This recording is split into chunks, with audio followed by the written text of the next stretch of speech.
Coming up, get a virtual checkout in your Sweepstakes RV-10. And staying proficient from your couch. A new amphib on the horizon. And rumors about an ATC shutdown. AOPA Live This Week Home Edition begins in just a moment. Your plane is a valuable tool. With the Genesis Aerosystems STEC 3100 digital autopilot, you can rest assured you will arrive safely to your destination. The 3100 is the industry's most advanced autopilot for single and twin-engine aircraft, providing exceptional workload reduction, safety-enhancing capabilities such as straight and level mode and speed protection. To learn more, visit our website today.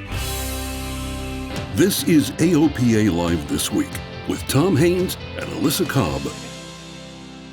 Hello, and welcome to another week of AOPA Live This Week, the Home Edition. We're so glad you could join us. Yes, we are. Great to be back with everybody. And Alyssa, I hope your week is going well as we are now in week 4 of working from home and producing content. But we've got lots of great content on our website, and so I hope you check it out and get the latest information there. You know, for all of us who are pilots and general aviation enthusiasts, it's obvious to us that general aviation itself is a public benefit. Our airplanes and pilots, airports, they benefit everybody, and we're proving it once again during this pandemic. So, once again, we remind the politicians and the regulators that we're here to help. As we pointed out in a letter to the FAA this week, the agency has already given the public benefit recognition and regulatory relief to the airlines, also to training centers, pilot schools, manufacturers. General aviation itself needs to be included, and the FAA seems to be listening. I think the FAA took a positive response to receiving the industry letter asking for public benefit. They are currently working on a number of extensions. As you know, they did come out fairly quickly on a no enforcement policy for medicals, but we've gone back and asked them to reconsider that and see if we can get some extensions, along with really a whole host of regulatory requirements, Part 61, everything under 91. I mean, just a lot of things that they're looking at right now. They're going to move to a special FAR, Federal Aviation Regulation, which they're packaging together as we speak. It will require no comment period. It'll be a direct final rule, and we're very hopeful that they can get that done in short order. Jim says we've asked for everything in that special Federal Aviation Regulation. He expects the FAA to push it out in a week or so.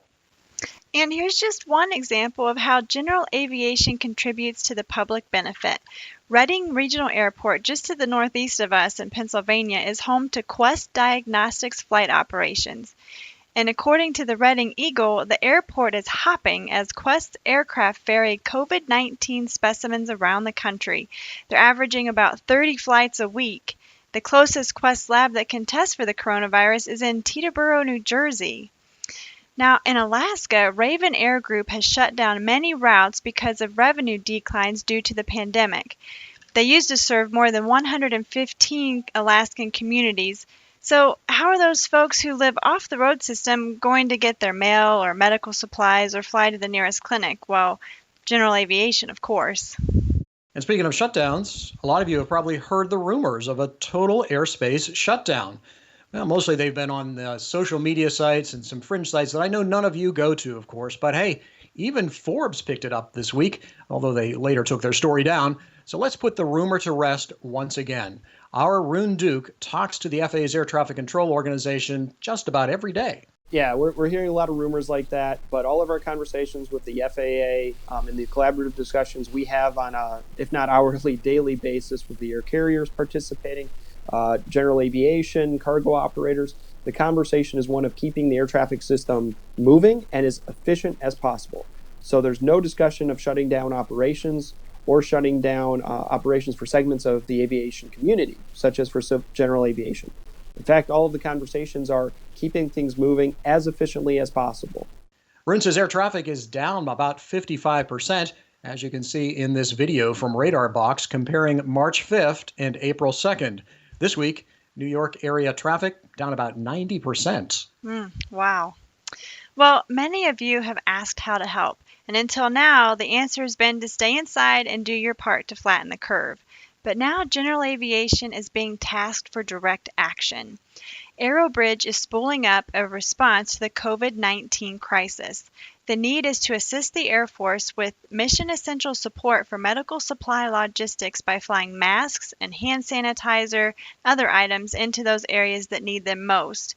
Now, the group needs all available pilots to register at aerobridge.org and be ready to go at a moment's notice. They expect flights to start this week and to continue for weeks to come. Primary supply distribution points are in Dallas and Fort Smith. You can find full information on their website or their Facebook group.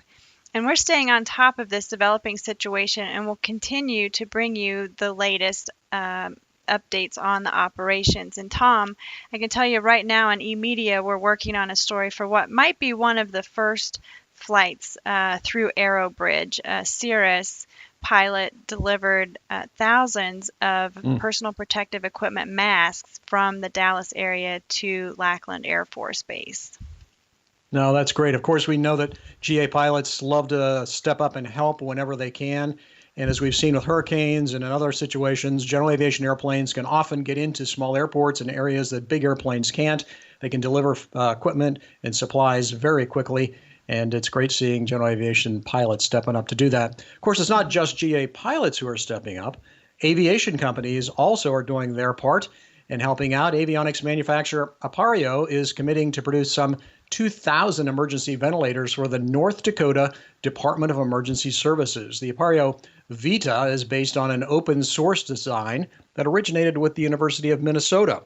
Now, it's not a true hospital ventilator, but in fact, it's a bot that can squeeze a ventilation bag, allowing a healthcare professional to focus on other needs. Aperio engineers volunteered to work overtime on the project. They went from concept to working prototype in just 3 days. Meanwhile, Virgin Orbit is manufacturing a similar design from a design out of the University of California at Irvine. Tamarack Aerospace is 3D printing reusable respiratory masks with a replaceable filter that provides protection equivalent to those N95 masks we've heard about. And the design is from a Billings, Montana doctor, and design is available to any company that wants to print masks for their own community. Of course, last week we told you about Piper Aircraft manufacturing plastic face shields, and well, Textron Aviation is also making face shields and cloth face masks for healthcare workers in the Wichita area. They've also donated some 7,500 N95 masks to first responders and healthcare workers in Kansas. So, Alyssa, lots going on by the GA manufacturers. Nice to see them also coming to the table. That's right. So many brilliant minds in the aviation and aerospace industry, and it's wonderful how quickly they can pivot to help out during this time of crisis. Yeah. Well, we're staying on top of all the news concerning the pandemic and aviation. You can find daily updates on our website at aopa.org/COVID-19. Now, we know most of you are like us, sitting at home daydreaming about flying. So let's add to that dream. Dream about your checkout with Dave Hirschman and the AOPA Sweepstakes RV-10 when Dave hands you the keys. Well, you don't actually have to dream. We have your virtual checkout right here. Congratulations on winning AOPA's 2020 RV-10 Sweepstakes aircraft. It's the first sweepstakes airplane AOPA has ever given away in the experimental category. And this thing has gone from a caterpillar to a butterfly. Before you fly it, I'm just going to walk you around it. You may wonder where this OMG comes from in the N number, the 260 OMG. Well, it's got 260 horsepower in this Lycoming IO 540 up front. And when I told somebody on the staff that, their reaction was, oh my goodness. So 260 horsepower, OMG. So that's about it for the pre-flight. You know, the airplane weighs about 1,650 pounds.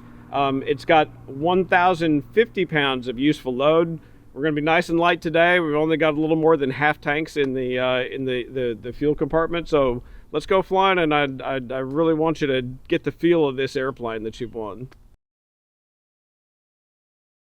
So this is a cold start. We're here on the ramp in Frederick, Maryland. We'll give it about 4 to 5 seconds of fuel pump. Throttle cracked. Here we go. Clear for up.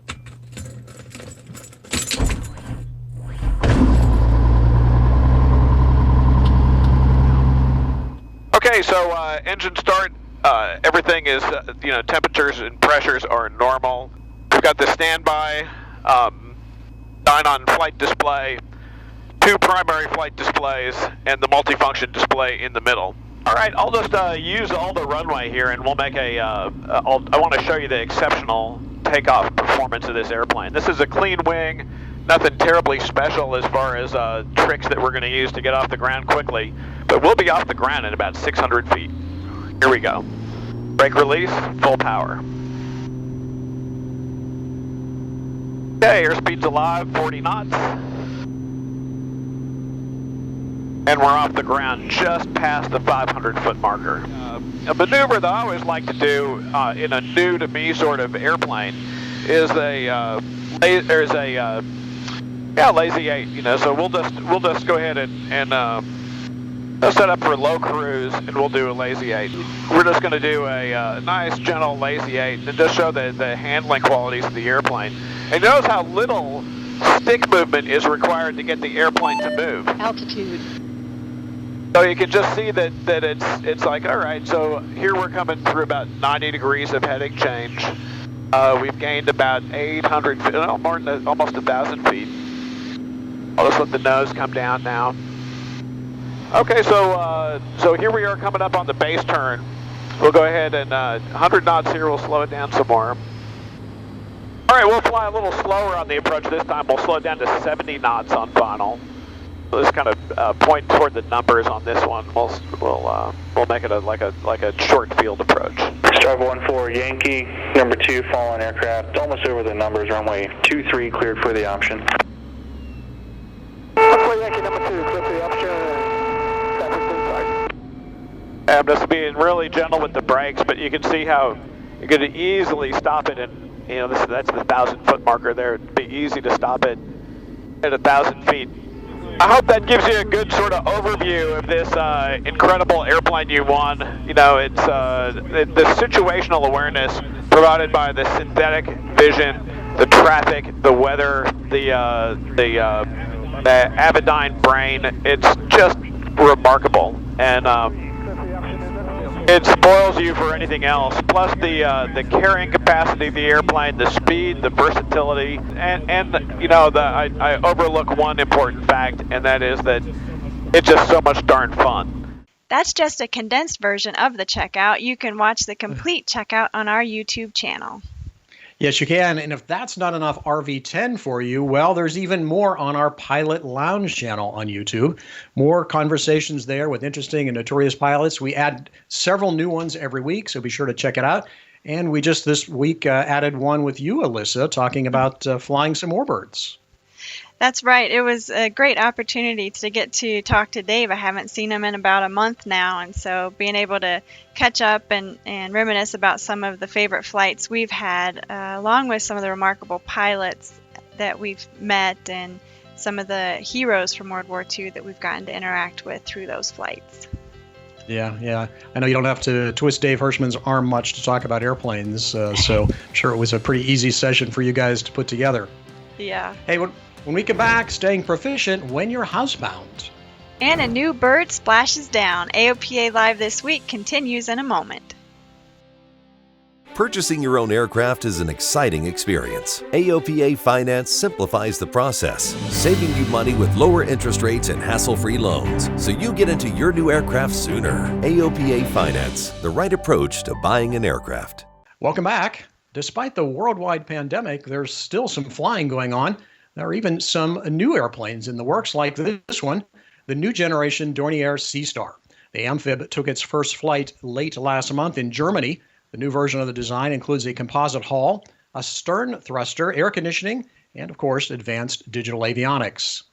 Now, if you're thinking of building your own new airplane, kit company Zenith Aircraft is adapting this to the social distancing guidelines, and they're moving their popular rudder workshop online. The company is known for letting prospective builders try their hand at the build process through in-person clinics. Now, this is video of our own Paul Harrop going through one of them. And since people can't come to their Mexico, Missouri factory, the factory is coming to them. All the materials and tools will be sent to the Maybe Builders' homes, and on April 23rd, the company will connect over video chat, just like we're doing now, to be talked through the process. Now, Zenith's Sebastian Hines says now is a perfect time to be working on a kit plane, and they are adapting to the times. We normally like doing this type of stuff in person and being able to demonstrate in person, but obviously this day and age it's not going to happen. So rather than cancel it at first, we thought, well, I guess we're going to have to cancel the workshop. We said no, let's ship out the rudders to our customers and then use our technology and be able to do a live online virtual event. The workshop fee of $425 covers everything you need. Find out more on the Zenith website. And like many other companies, COVID-19 is affecting Zenith Aircraft. Their factory is closed for production, but existing orders are still shipping. And the team is available remotely via phone and email for technical support for builders. And so if you're thinking about buying an aircraft kit or maybe a fully assembled one, new or used, is now really the time to buy? Well, surprisingly, now might not be as crazy as you might think. We talked with AOPA's financing expert, and he told us that interest rates are still low. He said it might take a little longer to complete a deal, but finance companies, they're still up and running and writing loans for airplanes. But if you have been looking to purchase a plane and you plan on keeping it for 4 or 5 years, I think you're going to be in good shape. I mean, even if I go back and say during 09 and 10, which was the worst of it in terms of pricing and aircraft valuations, the folks that bought planes during that time that held them for 5 years were all in relatively decent space from a valuation perspective. So if you plan on keeping an airplane for more than 5 years, now might be the time to buy one, find a good deal. And it's also time to stay on top of your flying currency. But how will you do that, you might be thinking, because if you're like me, you're stuck at home and not in the cockpit. But that doesn't mean that your flying skills have to get rusty. AOPA Live's Josh Cochran talked to a CFI who shares some helpful tips for making the most of this time at home.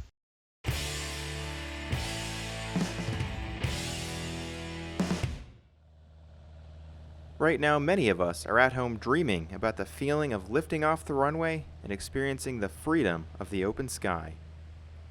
During this time, there are some things we can do to stay sharp and even learn new skills. CFI Chris Moser shares some tips.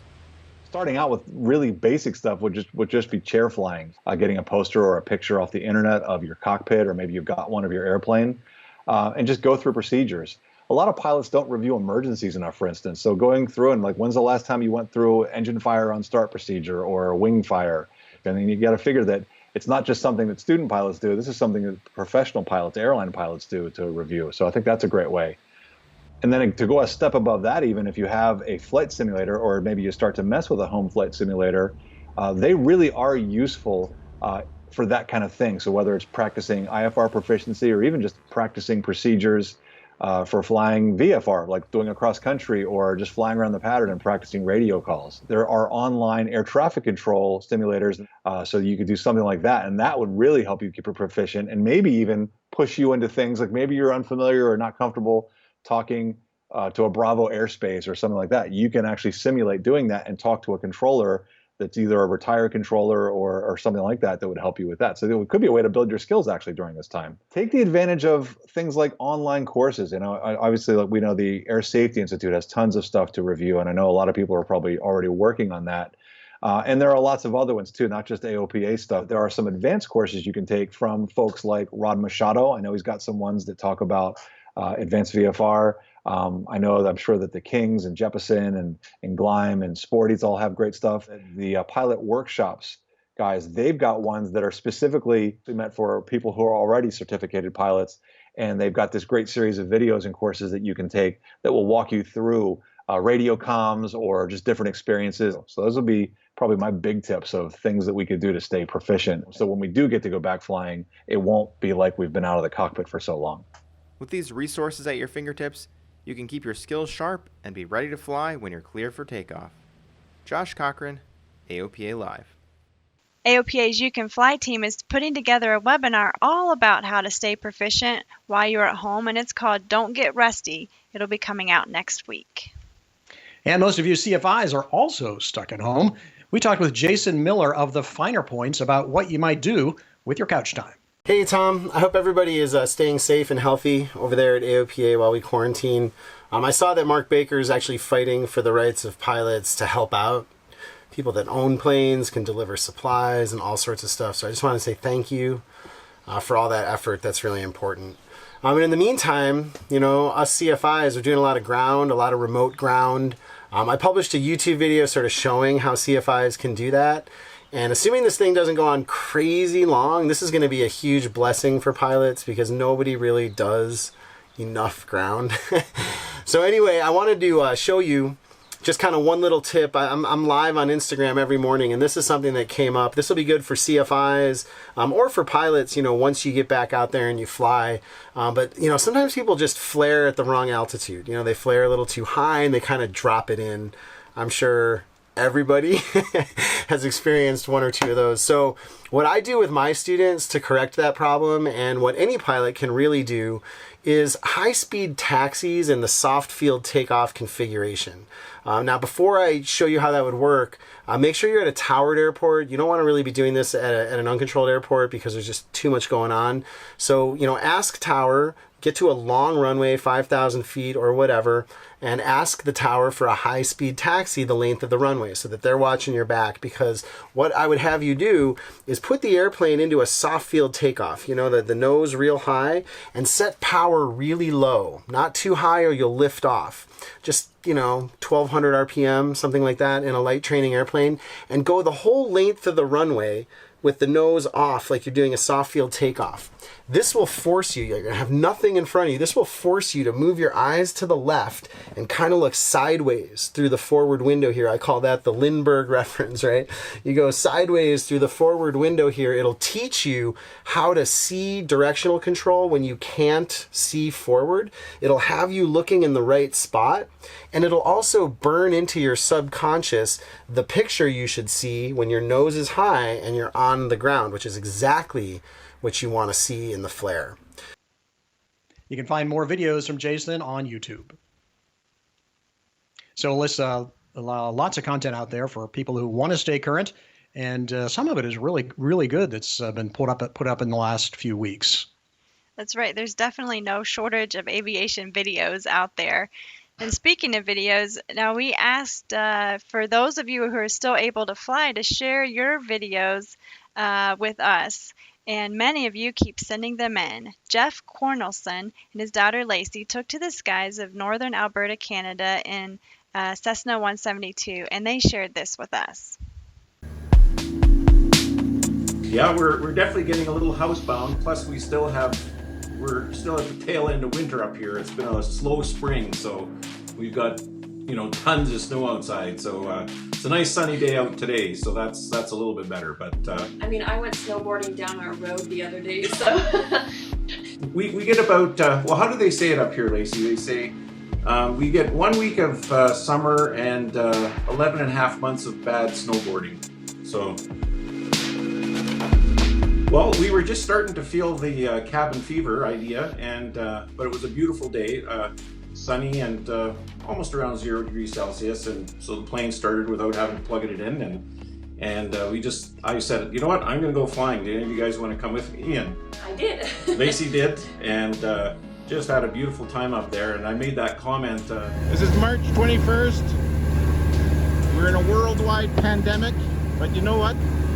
The world from up here at 3,000 feet above the ground looks beautiful. No, he let me fly it for how long was that? About 20 minutes. 20 minutes or so. I didn't get to touch all the fancy instruments because I would have probably crashed us, but I got to keep us on a steady course, so that was good. Yeah, no, she did really well. She hasn't come up with me much, but no, she was great. I was saying she was a natural, yeah. For those moments up there, 3,000 feet above the ground, it was very, very peaceful and kind of gave you a little bit of a fresh perspective. There's the tail.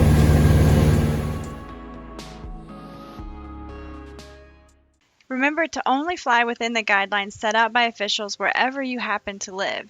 And if you have clips from a flight you'd like to share with us, we'll send them to the URL on your screen. We'd love to have them.